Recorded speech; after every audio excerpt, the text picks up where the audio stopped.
The rain had started, light at first, but soon it poured, relentless and heavy. I was alone, scrolling through Craigslist on my dimly lit screen, searching for something, anything to distract me from the emptiness of my apartment. My eyes caught a listing, an old mirror, ornately carved and surprisingly cheap. The seller's note was simple: just need to get rid of it, bad memories.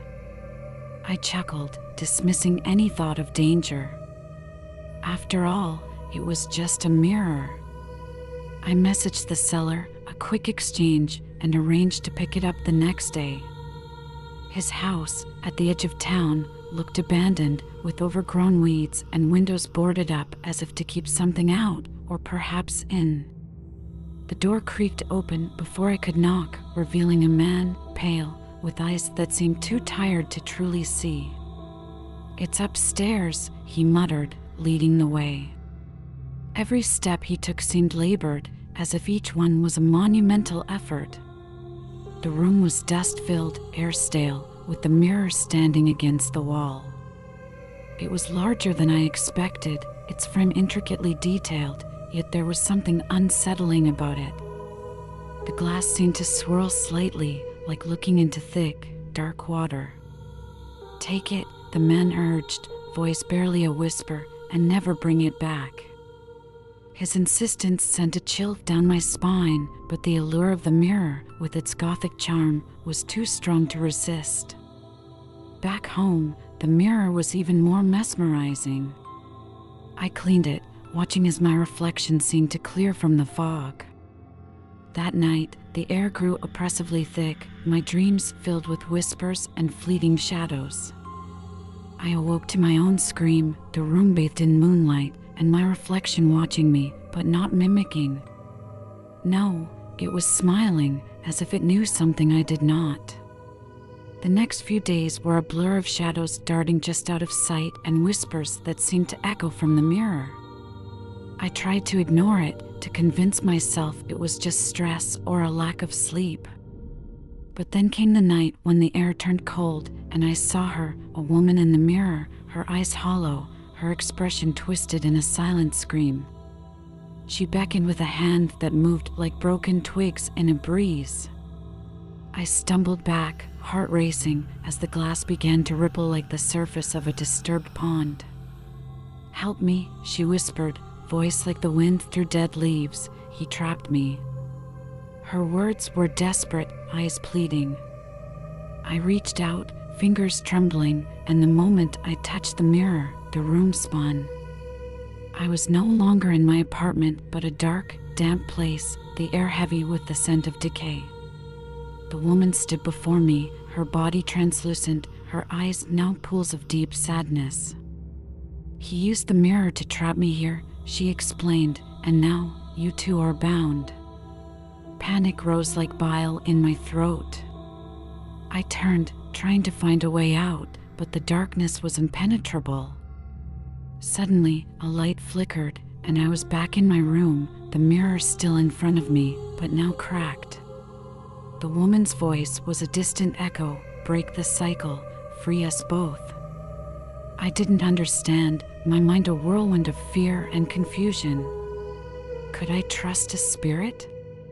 Was this another of the mirror's tricks? I decided to research, digging through old news articles and dusty library books. The mirror, it seemed, had a history, passed through generations, each owner succumbing to madness and despair. And there he was, the original owner, a man rumored to have delved into the occult, seeking immortality. He vanished, leaving only the mirror behind and stories of a curse. The following night, the whispers grew louder and the temperature dropped, frost forming on the inside of my windows. I faced the mirror, the air vibrating with a palpable energy. "What do you want from me?" I demanded, voice stronger than I felt. The glass rippled, and the woman appeared again, her face contorted in agony. "Destroy the mirror," she screamed. "It's the only way." I hesitated, the weight of her request paralyzing. Could I doom myself to save her? or was I already doomed? I grabbed a hammer, my hands shaking, and swung with all my might. The mirror shattered, pieces flying like shrapnel, reflecting moonlight and darkness. A scream, unearthly and pained, filled the room, and then silence. I waited, breath held, but nothing more came. Now, weeks later, the pieces of the mirror are still where they fell, untouched. I can't bring myself to dispose of them, fear clawing at my mind every time I near. At night, I hear whispers, soft and sorrowful, and I wonder if I freed the woman or merely unleashed something far worse. The shadows seem deeper now, the cold more biting. And sometimes, just out of the corner of my eye, I swear I see a figure, watching, waiting. The end, for now. Each night, the shadows grew longer, the whispers louder. They seemed to echo from the walls themselves, permeating the air with a chilling resonance. I began to sleep less, my dreams haunted by figures cloaked in darkness, their faces obscured by veils of mist. The figure from the corner of my eye was now a constant presence, always just out of sight, yet palpably near. One evening, as twilight melded into darkness, the air in my apartment chilled to an unnatural cold. My breath became visible, each exhale a puff of frost in the warm summer night. I turned, sensing a presence behind me, and there she stood, the apparition from the mirror, clearer now. Her eyes were deep wells of sorrow, and her mouth moved, but no sound came at first. Then, like a whisper carried on a breeze, her voice filled the room. "You did not free us, you unleashed him." "Unleashed who?" I asked, voice barely above a whisper, heart pounding against my ribcage. The room darkened, as if a cloud had passed over the moon, and her form flickered like a dying flame. "He who seeks to cross over," she replied, her form becoming more solid, more menacing. "The master of the mirror, bound by his own curse. You shattered his prison, but not his chains."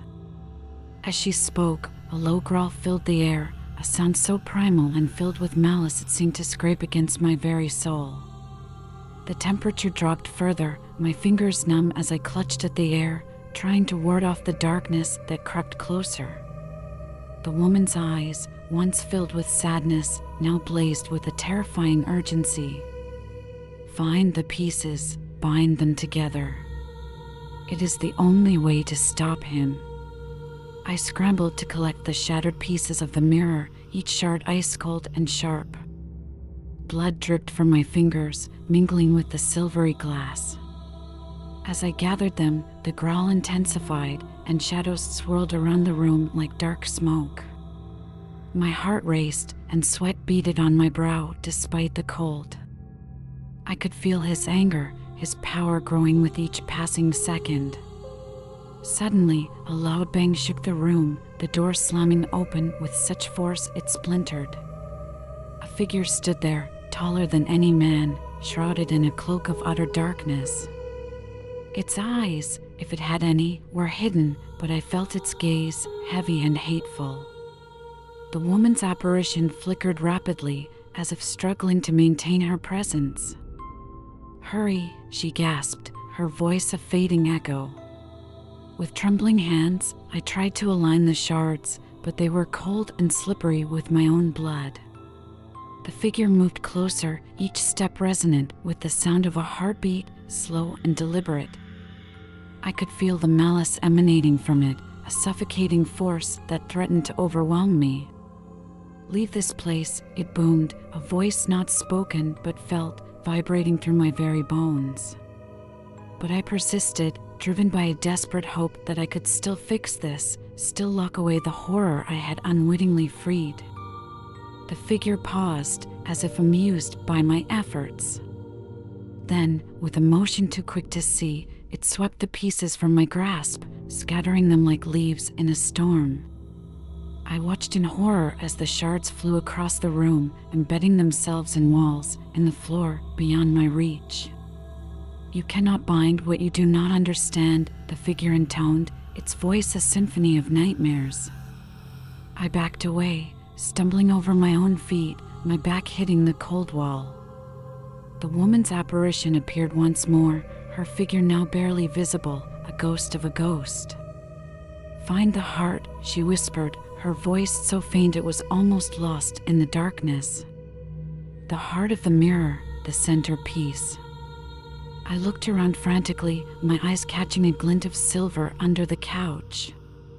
It was a larger piece, ornately carved, the very heart of the mirror. As I reached for it, the figure moved, a blur of darkness, but I was quicker.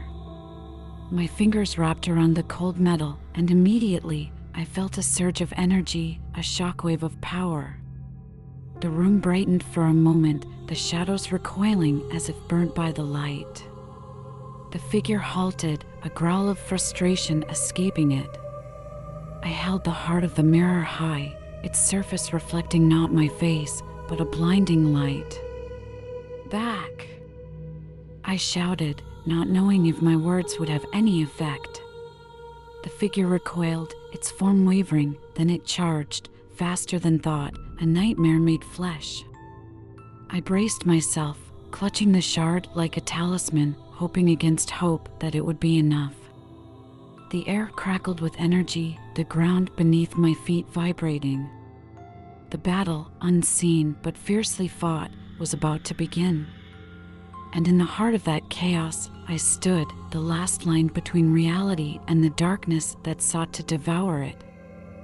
The air around me pulsed with a ferocity, as if the very atmosphere were alive with malice.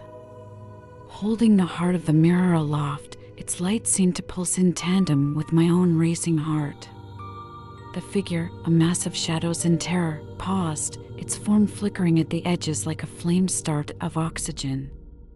"You think you wield power?" it hissed, the voice echoing around the room, cold and menacing. "I know I do," I replied, my voice surprisingly steady. The light from the shard intensified, casting long, eerie shadows across the walls. The figure recoiled slightly, as if the light were physically painful, its dark form shimmering and distorting like heat haze. "Leave this place," I commanded, emboldened by the shard's apparent effect. The figure laughed, a sound that was both hollow and haunting. "You are no match for what has been unleashed." Its form suddenly surged forward, faster than before, a blur of darkness aimed directly at me. I braced myself, thrusting the shard forward, the light from it creating a barrier between us. A shockwave of force collided with me as the figure hit the barrier, the impact sending me staggering backward. The walls shook, pictures falling from their hooks, the very foundation of the apartment seeming to groan under the strain. The figure recoiled, its form wavering, then solidifying again. "You are strong," it conceded, "but not strong enough." The temperature dropped further, a deep cold that seeped into my bones. I could see my breath, frost forming on the mirror shard in my hand. The figure seemed to draw the darkness tighter around itself, becoming more substantial, more threatening. "This is not your battle," it warned, voice a whisper of malice. "Give up the shard, and I might spare you." "No," I said, tightening my grip on the shard. The cold bit into my flesh, but I ignored the pain. "I will end this." I felt a surge of energy from the shard, a warmth that fought back against the cold. The light grew brighter, illuminating the room with an intense, piercing light. The figure screamed, a sound that tore at the air, painful and terrifying. It recoiled further, its form beginning to unravel at the edges. "You cannot destroy me," it spat, its voice desperate now. "I am bound to this world, to the darkness." "But I can banish you," I shot back, stepping forward, the shard held out like a weapon. The figure's form flickered, unstable. It lunged at me again, more shadow than substance now, desperate and wild. I dodged, feeling the air move as it passed, the coldness biting at my skin.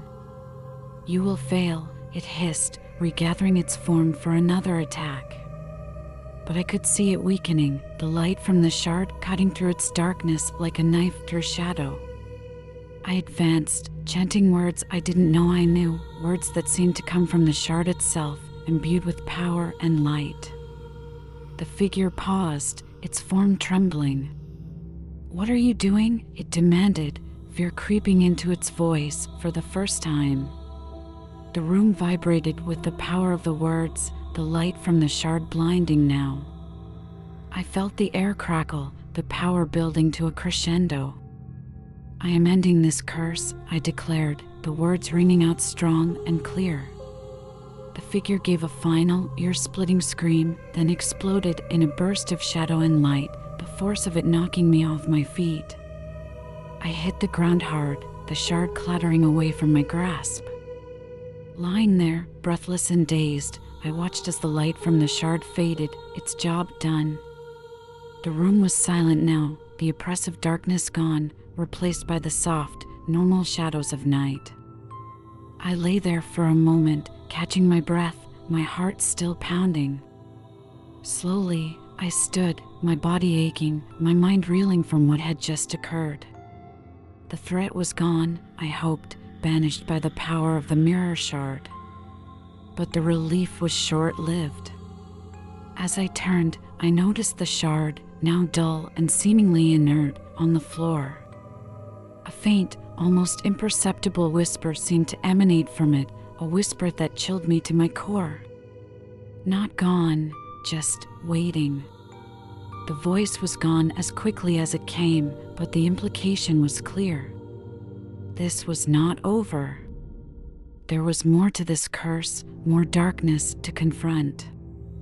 I picked up the shard, its surface cold and lifeless now, and wondered what it would take to truly end this nightmare. I knew then that my journey was far from over.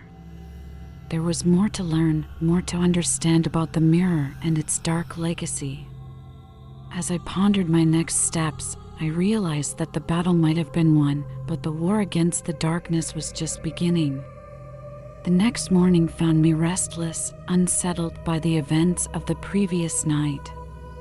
The shard, once a beacon of light and power, now lay inert on my kitchen table, its dull surface reflecting nothing, not even the morning light that streamed through the window. I brewed coffee, the normalcy of the act a stark contrast to the supernatural chaos that had become my life. As I sipped the bitter liquid, I pondered my next move. The voice's final whisper haunted me, echoing in the quiet moments, not gone, just waiting. Determined to end this once and for all, I decided to visit the local library, hoping to uncover more about the mirror's history and possibly find a way to permanently seal away the darkness. Hours passed as I pored over old texts and dusty tomes, the library's silence a soothing balm to my frayed nerves.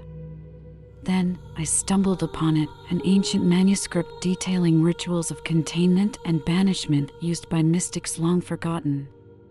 The text was cryptic, the words twisting across the page like serpents. It spoke of a ritual that required the mirror's heart, bound by elements aligned with nature and purity. It needed to be buried at a crossroads during a new moon, the darkest night, symbolizing a return to nothingness, a resetting of the cycle. The ritual called for protection, caution, and a strength I wasn't sure I possessed. But the alternative, leaving the curse to fester and grow, was unthinkable. I gathered the necessary items: salt, representing earth, water, for purity, a silver chain to bind, and the mirror shard, the heart. That night, under the cover of darkness, I drove to an old crossroads known for its spiritual energy. The air was cool, the new moon rendering the night pitch black, the stars obscured by a blanket of clouds. At the crossroads, I laid out the items in a precise pattern as instructed by the ancient text. The silver chain encircled the shard, linking the elements together. I sprinkled salt in a circle around them, each grain a barrier against the darkness. Water was poured over the shard, cleansing it, the liquid shimmering briefly in the darkness as if imbued with its own light. I began the incantation, the words foreign yet somehow familiar, as if I'd known them all my life. The air around me thickened, the darkness deepening, pressing in on me from all sides.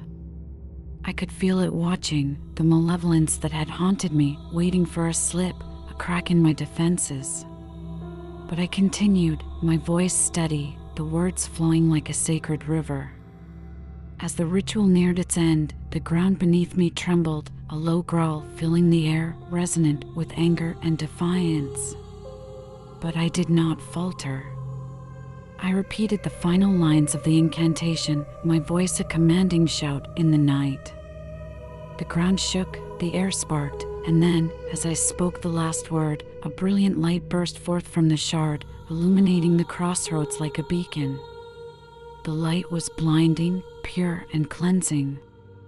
It burned away the darkness, the growl turning into a shriek of defeat, fading into nothingness. Then, as quickly as it had appeared, the light vanished, leaving only the faintest glow emanating from the shard. It flickered once, twice, and then went out, its power spent. I stood at the crossroads, panting, the silence enveloping me. It was over.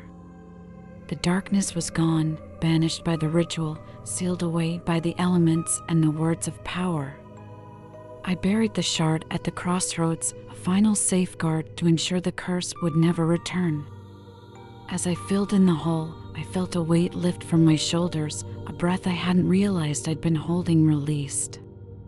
Driving home, the first light of dawn painted the sky in hues of pink and orange. The world seemed brighter, the air fresher. I knew that the battle was over, the curse ended. My life could begin anew, free from the shadows that had so nearly consumed it. As I walked into my apartment, the normalcy of it struck me. No whispers, no chill, just the quiet hum of everyday life. The mirror, the Craigslist ad, the haunted nights, they were all behind me now. I had faced the darkness and emerged victorious. The experience had changed me, taught me about strength and bravery I hadn't known I possessed. But now, it was time to move forward, to embrace the light and leave the shadows behind forever. The sun rose, a new day beginning, as peaceful and ordinary as any other.